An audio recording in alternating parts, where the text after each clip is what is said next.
orang-orang idealis. Kalau ada tetangga saya mati yang tiap malam lihat TV, ngorok, habis itu bangun subuh, sudah subuh gak jamaah. Itu kan, Gus kenapa Anda muji suami saya itu orang baik, padahal malamnya itu mesti lihat TV, ngorok, tidur. Ya itu kan orang baik. Selama ini kan hanya dibilang dia tarokat tahajud, dia taroka qiyamal lail. Kalau saya bilang, gua tarokal ma'asya kullaha, karena tidur tadi. Susahnya apa sih husnudzon itu? Memang gara-gara gaya dia begitu kan tarokat tahajud, wa taroka qiyamal lail. Tapi juga harus kamu ingat, wa taroka dugem, wa taroka kada wa kada. Karena yang dikatakan taat itu tarkul manhiyat. Orang yang taatnya pas-pasan tarkul manhiyat pakai terjaga itu kepikiran. Misalnya ada dangdutan atau ada tontonan apa, lihat dak. Tapi kalau tidur kan bangun sudah selesai. Makanya ada wa min ayatihi manamukum billaili wan nahari. Kata Imam Ghazali, hatta inna khaira ibadatim an-naum. Suatu saat zaman akhir ibadah terbaik itu tidur. Karena kalau bangun ngayal, ketemu orang hasut, ribet. Tapi kalau tidur kan enggak. Lu tidur tuh hebat. Kenapa tidur itu menjadi keramat? Ru'yal anbiya wahyun. Kalau tidak nabi, ru'yal mu'min itu juz'un min sittatin wa arba'ina juz'an minan nubuwah. Itu ada ulama nganalisis gini, kenapa tidur itu objektif? Orang tuh kalau terjaga, itu otaknya kan pakai versi, Allah tuh diajari. Bayangkan jadi kiai besar, terus semua orang hormat. Bayangkan kiai besar, semua orang tunduk, istrinya banyak, taat semua, rukun semua kan ngayal-ngayal. Terus presiden semua, pokoknya ngayal-ngayal. Allah itu diatur, kayak dunia miliknya. Surga juga diatur, dia masuk surga yang ini kayak tadi kata milik banyak. Tapi kalau orang tidur itu kan nol. Dia tidak punya ikhtiar sama sekali. Nah barokahnya tidak punya ikhtiar sama sekali ini, kalau Allah mau ngasih ilham atau busyra, itu orisinil. Makanya saya ini jarang wiridan habis sholat, tapi kalau sama tidur tuh wiridan saya banyak. Ini bukan pamer, bukan. Saya sampai apal doa-doa mau tidur. Allahumma rabbas samawati sab'i wa rabbal arsyil azim rabbuna wa rabb kulli syai'in khaliqul habbi wa nazzala tawratu injil. Wah panjang. Allahumma amantu bika wa da'tu jamila mal jawab. Gara-gara baca ilmu tadi. Orang habis sholat wiridan, habis itu jalan-jalan. Ketemu orang cantik terus nyesel. Di rumah enggak kayak itu. Apa pokoknya masih banyak masalah. Tapi kalau orang mau tidur, wah ini kalau keterusan bangun-bangun ketemu mungkar, nyakir. Kalau takut mati, tahu-tahu dibaca orang, kita tidak bisa ikhtiar. Apapun itu riskannya Masya Allah namanya tidur. Tapi kita berani karena tawakal sama Allah. Nah itu kalau kamu bisa mengenalkan itu tidur kamu dengan kualitas juz'un min sittatin wa arba'ina juz'an minan. Saya itu pernah tidur, ini cerita ke sampean. Tidak sering tapi pernah. Belajar kitab, sak nomornya itu tak lihat. Itu persis. Dia hanya ingin meraktekkan itu. Ya karena tadi. Kalau betul ru'yal mu'min itu juz'un min sittatin wa arba'ina juz'an minan. Makanya ada anni arafil manami anni asbahu. Makanya ketika Said Muhammad cerita, kalau ada kritikus tentang kitab Madaih, karena kadang pakai cerita ru'yal kafir, itu kata Said Muhammad, di era sebelum Rasulullah SAW, itu semua ru'ya itu orisinil. Ketika Fir'aun mimpi bahwa ada an-naron akhraqat baitahu, terus ditakwil anna waladan min awladi bani Israel ahlaka mulkahu. Akhirnya nyata apa enggak? Nyata kan? Padahal itu ru'yal kafir. Fir'aun mimpi ada nar sing akhraqat baitahu, terus ditakwil ada waladan min bani Israel ahlaka napa? Mulkahu. Nyata, padahal itu ru'yal kafir. Zaman Azizu Misro, mimpi ini aros apa bakaratin siman. Itu juga nyata, padahal ru'yal kafir. Sehingga di Dalailun Nubuwah, Imam Bukhari sendiri memasukkan komentarnya Heraklius. Di kitab-kitab Madaih juga memasukkan komentarnya Nasturo, Bukhairo memasukkan.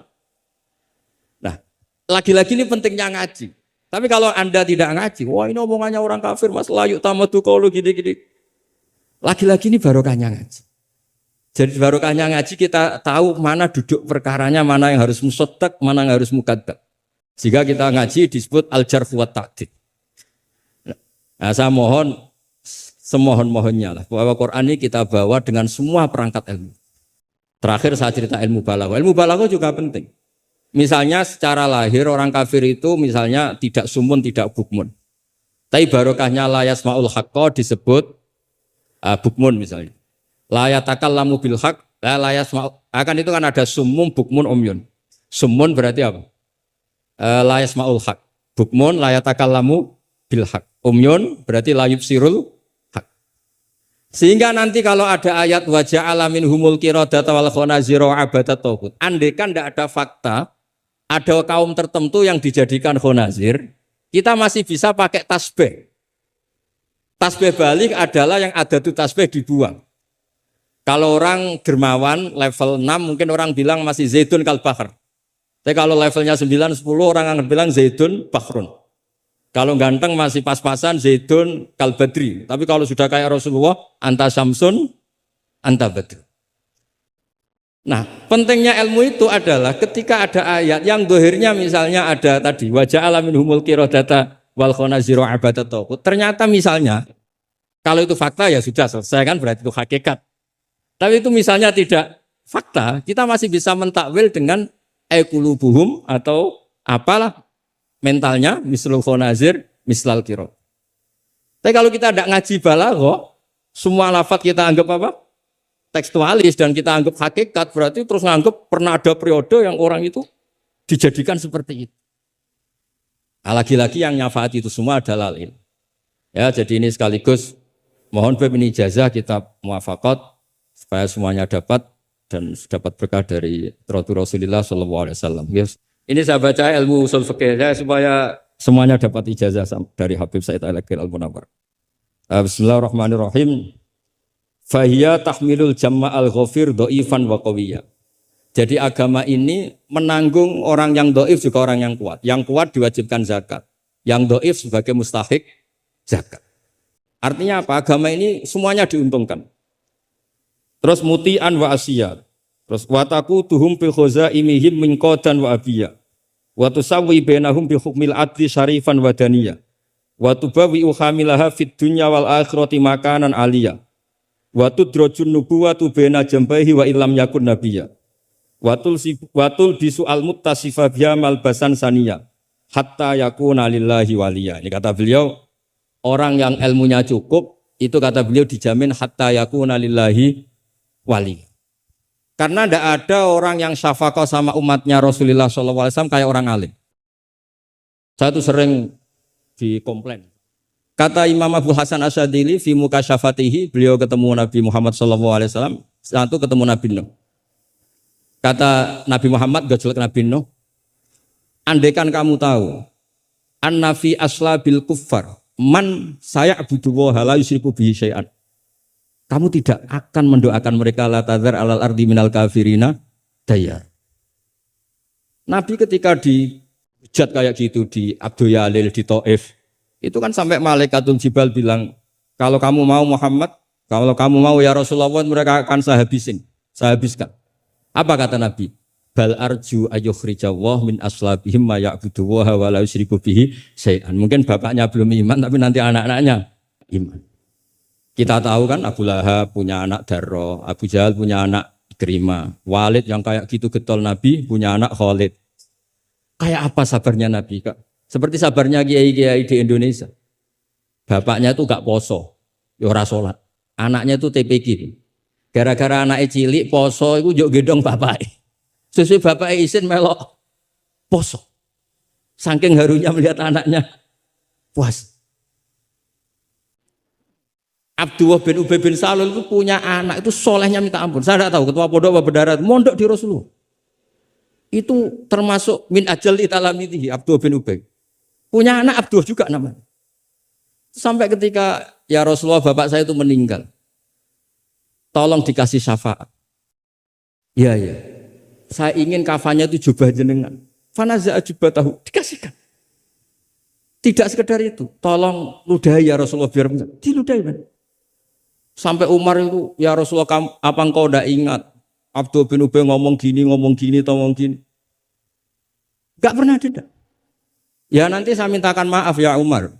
Tapi kata Allah, intastaghfir lahum sab'ina marrah falayya wa sa'azituhu ala sab'in. Kalau 70 gak bisa, nanti saya tambah. Itu karena ngergani anaknya. Kata banyak ulama mengatakan aslama bi ra'fati Rasulillah wa bi ahwali Rasulillah itu alfun min ahli baiti kaum. Jadi gara-gara sikapnya Nabi yang simpatik, orang kampung yang gengnya Abdullah bin Ubay itu menjadi Islam semua. Wong kok apike gitu, orang kok sebaik itu Rasul. Haru. Artinya gini, ada bukti bahwa anaknya orang nggak karu-karuan itu ya bisa mondok. Bapaknya tidak bisa baca Quran, anaknya hafid. Pas di wisuda itu nangis. Nangisnya karena saya itu baca Quran aja tidak bisa kok anak saya. Nah, roja ini loh yang menjadikan kita semangat, tetap nggak frustasi nyai di Indonesia. Karena Nabi ketika melihat kafir harbi saja, Nabi tetap menghentikan bal arju. Saya berharap ayukhrijawah min aslabihim ma ya'buduwaha wa la yusyriku bihi syai'an. Nah ini sekaligus supaya saya di sini ada gunanya. Andai kan undangan ini salah juga sebagai kafaroh, kesamit kafaroh semuanya. Saya baca muwafaqat karena saya pernah virtual sama beliau nerangkan usul fikih. Saya juga bingung kayak dua orang yang ngatur saya ini. Tapi saya senang sama usul fikih. Saya baca semoga ini barokah sekaligus saya minta ijazah sama Habib Said Aqil Al-Munawwar. Di antara cara ulama mensifati Rasulullah Shallallahu Alaihi Wasallam itu di antara cara madh Rasulullah itu begini.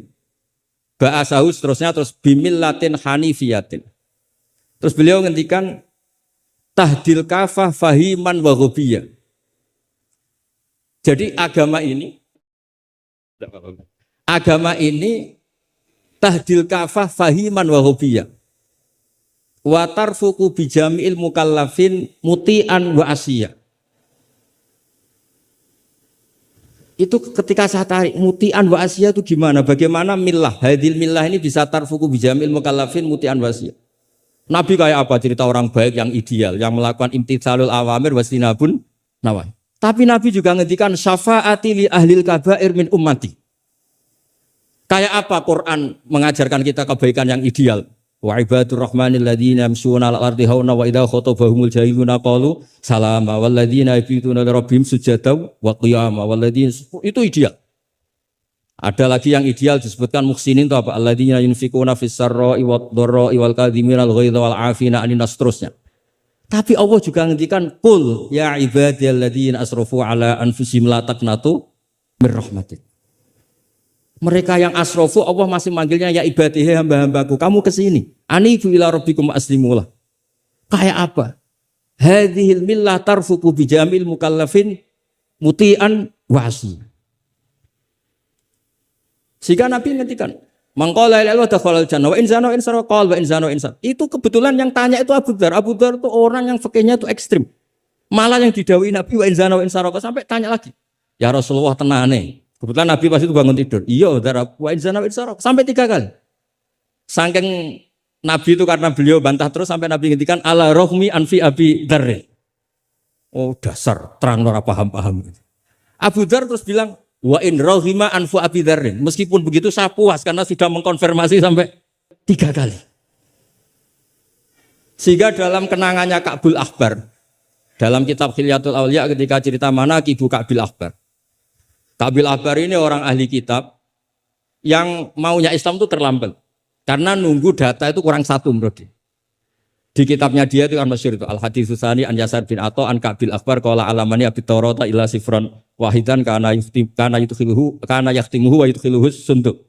Falamma mata abi fatahtuhu fa idzan fihi nabiyyun yakhruju akhir zaman. Maulidu bi Makkah wa hijratu bil Madinah wa sultanuhu bisyam.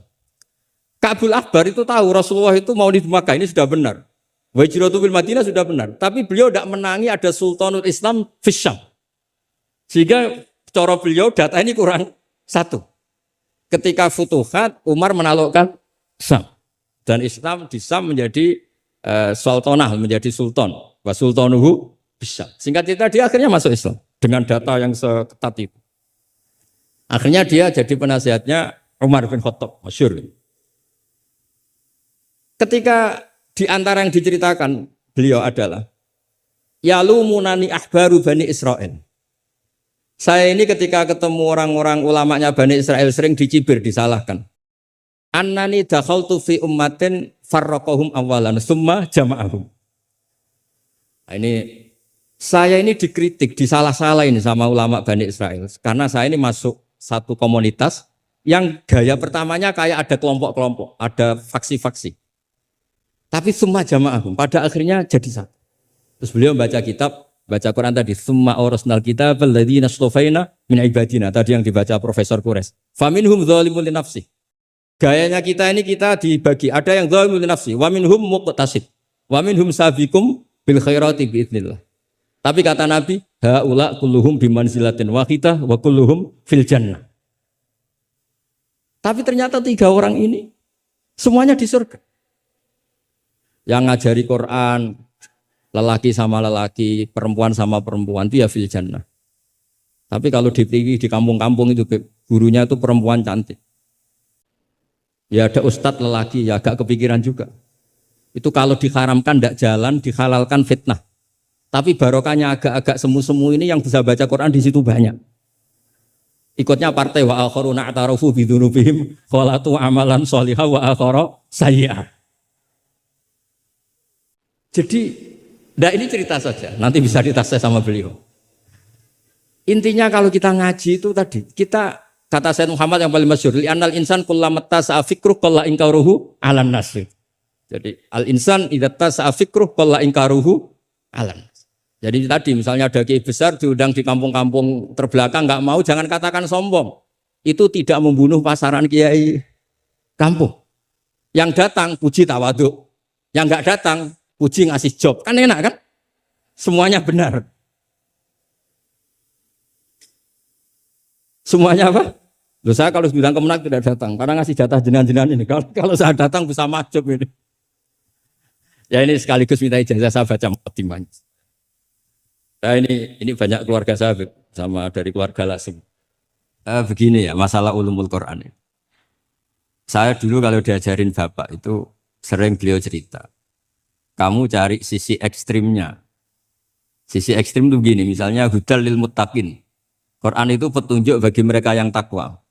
Orang-orang idealis mengartikan takwa itu adalah orang-orang yang imtitsalul awamir wajtinabun nawahi.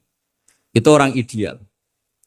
Tapi faktanya Sayyidina Umar itu masuk Islam itu dengar surat Toha hina kana huwa kafir. Ketika beliau masih kafir. Beberapa sahabat dulu masuk Islam itu ketika mendengar Quran statusnya masih kafir.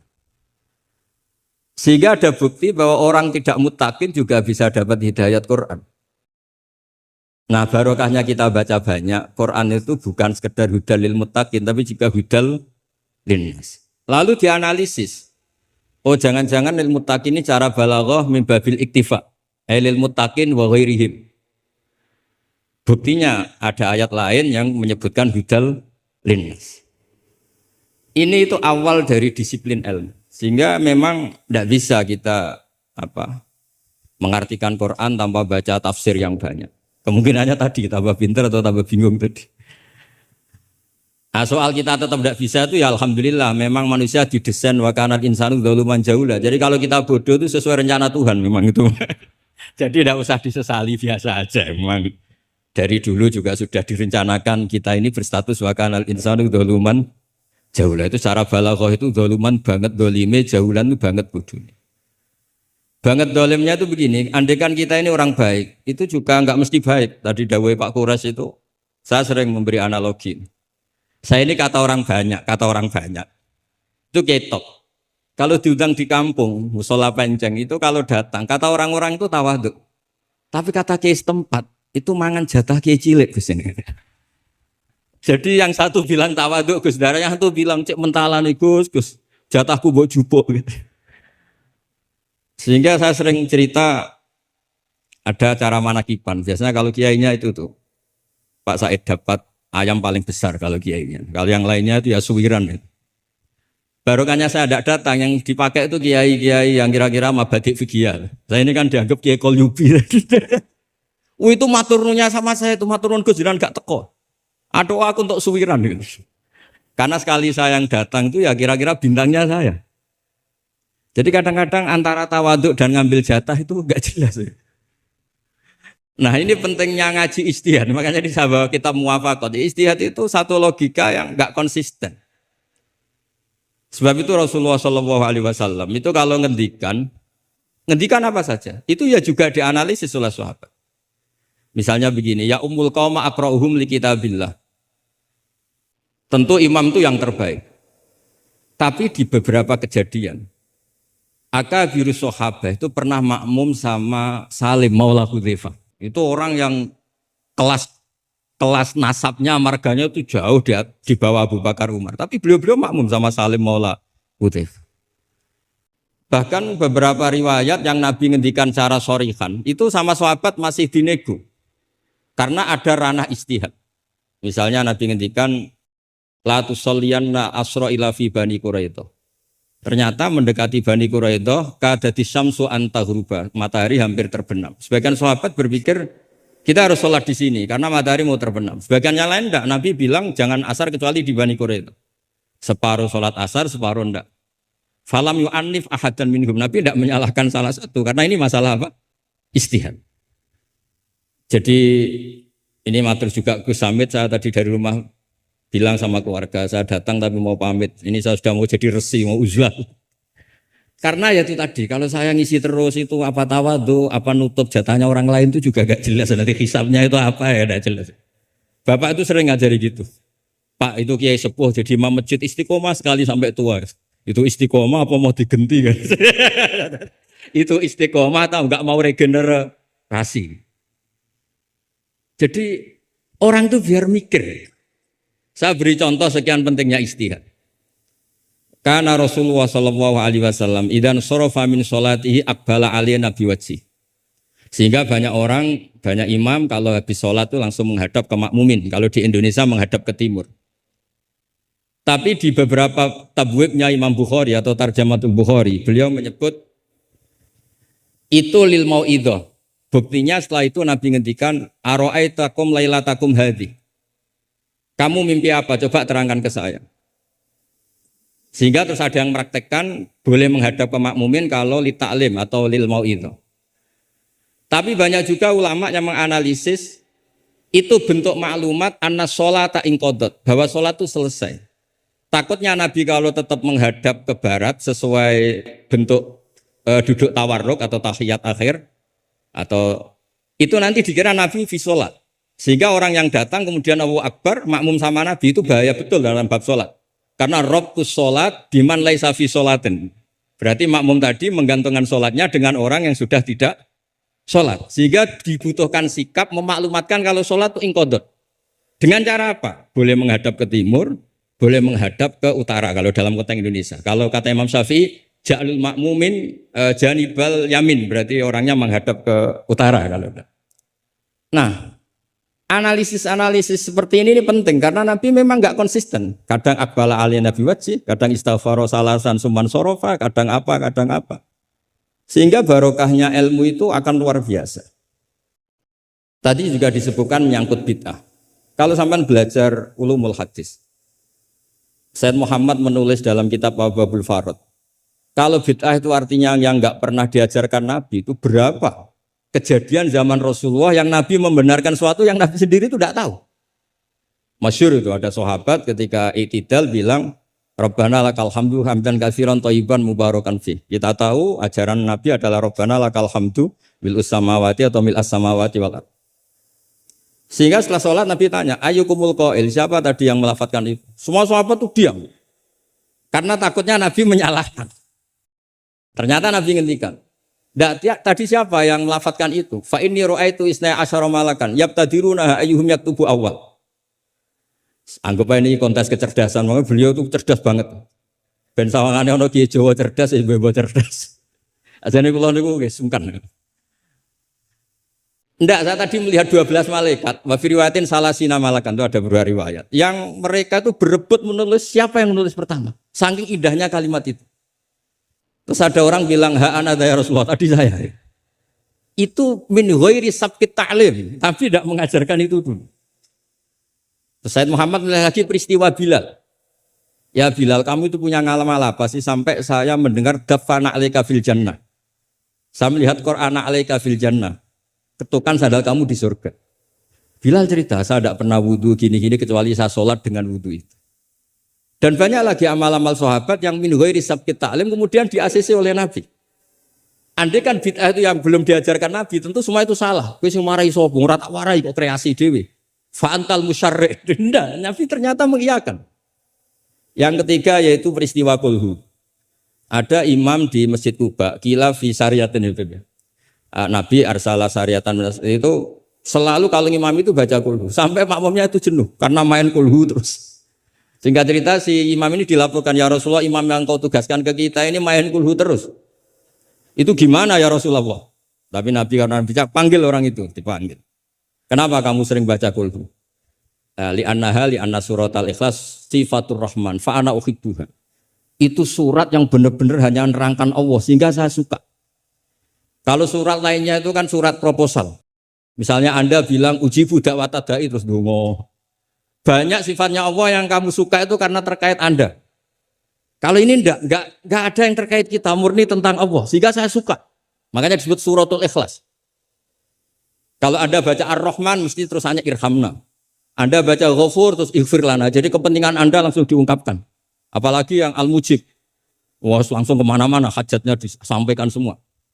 Kamu yang punya utang, Allah yang kamu libatkan gitu. Ya kan? Kamu yang ingin wayo, Allah kamu libatkan. Ya Allah, masih disuruh enggak konangan itu kan. Enggak ikut Allah, enggak ikut utang, kamu libatkan suruh nyaur gitu kan. Tapi kalau surat ikhlas enggak ada itu semua. Enggak ada mujib, enggak ada rahman, enggak ada, pokoknya tentang Allah saja. Maka saya suka. Sehingga disebut surat ikhlas karena orang baca surat ikhlas itu pasti ikhlas karena ada terkait tentang kita. Tapi apa kata Nabi? Barusan Jibril datang memberitahu Allah itu suka kamu. Akhbirhu annallaha yuhibbu. Orang itu senangnya bukan main.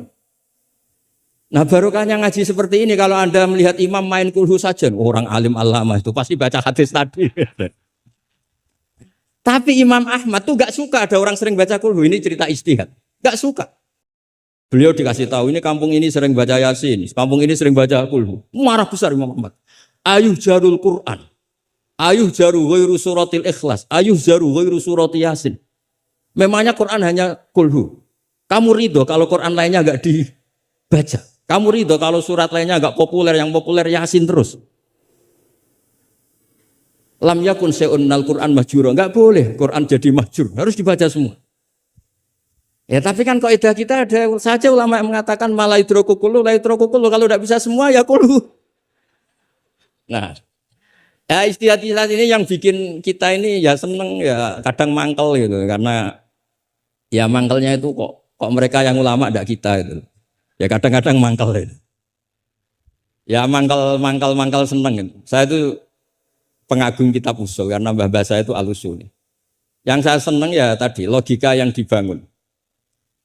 Tapi saya pastikan al-usuli ini di antara kaidah terakhirnya itu at-takmil idza ada lil asli bil ibtal lam yu'tabar. Berarti at-takmil idza ada lil asli bil ibtal lam yu'tabar. Sehingga kiai-kiai Jawa itu kalau misalnya negur orang sepuh itu. Saya sering diceritani kiai-kiai kampung itu, ada orang sujud tuh gini, Beb. Setelah ditegur, "Mbah, kalau gini itu bisa." Enggak membenari peci malah paginya enggak sholat lagi. Jadi makanya Kiai Jawa itu malas negur karena jadinya enggak dibenahin, jadinya enggak sholat. Jadi itu masuk kaidah at-takmil idza ada lil asli bil ibtal lam yu'tabar. Jadi kalau dipaksakan ideal itu malah al-aslunya hilang. Makanya kitab ini yang saya baca, kitabnya Imam Syatibi. Asy-Syatibi itu ada dua, ada Asy-Syatibi al-Usuli, ada Asy-Syatibi yang al-Muqri, yaitu yang ngarang Khirzul Amani itu ya. Nah itu ini nanti saya baca beberapa kaidah dalam ulumul Quran. Jadi ijtihad itu tidak bisa tidak benturan. Saya sering cerita di mana-mana. Dulu Imam Syafi'i itu pengagum kemiskinan karena kalau orang miskin itu tidak ada hisabnya. Oh senangnya bukan main dengan miskin. Selain faktanya miskin, senang tapi dengan orang miskin. Karena ada hisab. Setelah ngaji sama Imam Malik, beliau tanya, siapa orang yang selevel jenengan ya Malik? Ya dulu ada Imam Abu Hanifah, sekarang sudah wafat. Tapi ada muridnya. Namanya Muhammad bin Hasan Asy-Syaibani. Setelah beliau datang, Muhammad bin Hasan Asy-Syaibani itu kalau ngitung emas, itu di meja tamu. Ngitung uangnya di meja tamu. Uangnya. Imam Syafi'i itu ngelus dodo. Orang sealim ini kok kedonyan. Tapi kata Muhammad Hasan Asyibani, kalau kamu orang soleh gak boleh punya uang, gak boleh kaya, ini tak kasihkan sama lonte, sama koruptor, sama tukang dugem, tukang apa itu, tukang judi. Jangan kalau dipakai orang fasik nanti gak karu-karuan.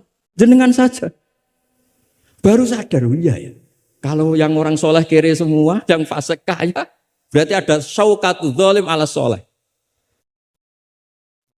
Ada syaukatul zalim. Kayak apa bahayanya? Ada saltonatul fasik ala soleh. Semenjak itu Imam Syafi'i itu tuh sampai fatwa berlebihan.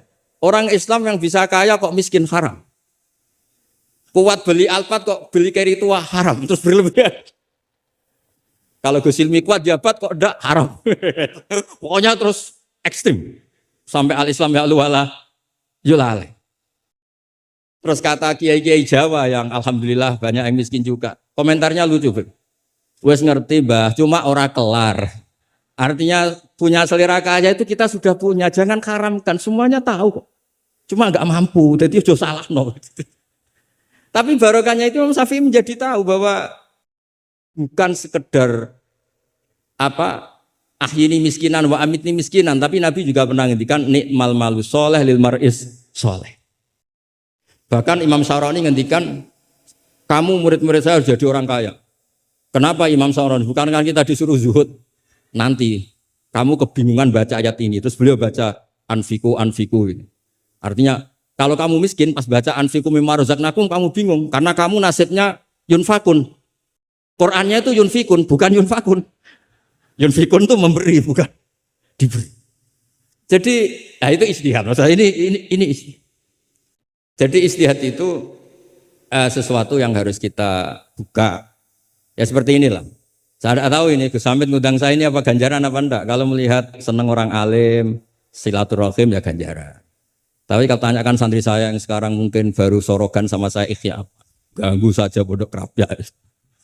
Tidak tahu nanti yang didengar Allah itu komennya yang di sana dianggap sini pengganggu. Apa yang didengar Allah itu silaturahim dengan keluarga kerapnya. Tidak tahu. Kulun muhtamilun. Kalau di mu'in wafihi nadhurun itu. Saya ini kiai Jawa ya, pakai hem seperti ini, pakai peci hitam seperti ini, dan dekat para habaib. Itu karena semua bacaannya Bukhari. Di Bukhari itu ada cerita, Jabir bin Abdillah itu termasuk sahabat sepuh. Itu pulang pakai pakaian resmi. Itu dicopot, jubahnya dicopot, imamahnya dicopot. Kemudian beliau sholat, akidan torofai izarihi ala atikihi. Saroknya itu ditancang ning gulune terus sholat. Di depan umum. Ketika ditanya, masa sahabatnya Nabi sholat seperti itu? Biar orang tahu kalau syarat sahnya tidak harus seideal itu.